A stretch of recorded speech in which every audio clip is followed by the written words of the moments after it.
The only topic of this course is definitions. Let's meet Daniel Collins, a demand planner for Rollers, a bicycle manufacturer. Hi, I'm Daniel. I'm working on improving our forecasts. I'm Henry, a senior demand planner. I'm Anna, the supply chain director. Hi, I'm Karen, a salesperson. Hi, I'm Dina, director of sales. Oh boy, here comes the monthly demand forecast.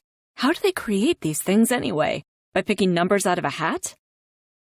Easy, Karen. Forecasting isn't easy to do. I know, but last quarter the forecast was way too low. I could have sold another 50,000 bikes, but we had to tell customers they wouldn't be delivered for 3 months.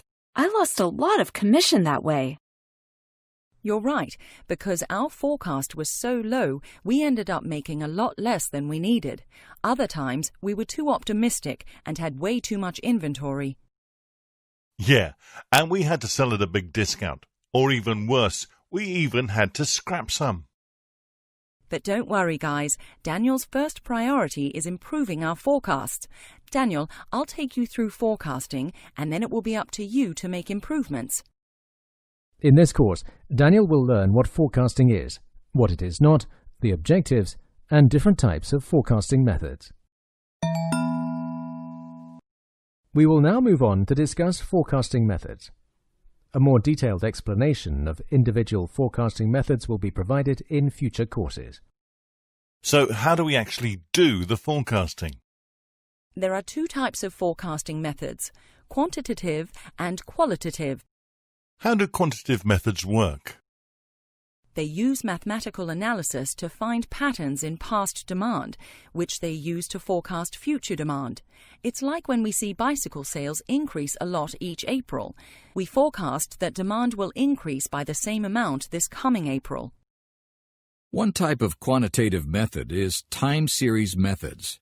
They use factors such as trends, like an increase in demand for cruisers over the past 5 years, seasonality, like increased sales each April, and cyclical factors, like how sales are low in the first quarter of the year, but go much higher in the second quarter and even higher in the third, and low again in the fourth quarter. All those factors go into an equation to estimate future demand. Examples of time series methods are the moving average method and exponential smoothing. What other types of quantitative forecast is there? Causal methods. We look at historical sales to identify causes that lead to changes in demand, like that an increase in the marketing budget of 20% leads to a 10% increase in cruiser demand. Finding that relationship between an increase in marketing budget and increase in demand is called a regression analysis. We combine that with a time series forecast to make our forecast. Let's listen in as the team discusses how they'll use qualitative methods to forecast demand for the new hybrid bicycle.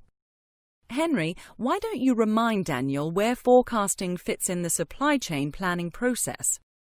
Forecasting and demand management is the starting point for us to plan how many bicycles we'll make in the weeks, months, and even year ahead.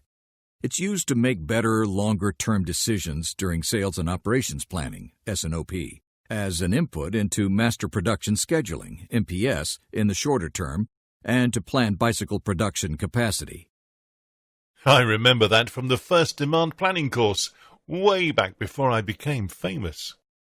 Oh, back to reality, superstar. For the new hybrid, you'll need to use qualitative forecasting.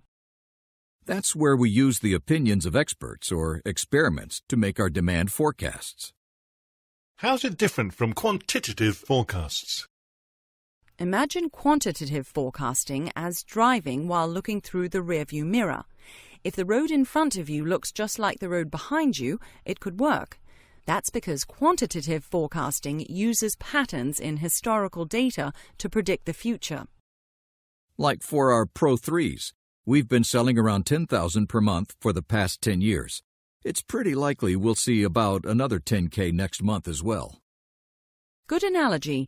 Reality is not that simple, but you get the idea. That past data is pretty good indication of what's to come. However, past data, or looking in the rearview mirror, won't help with forecasting sales of the new hybrid.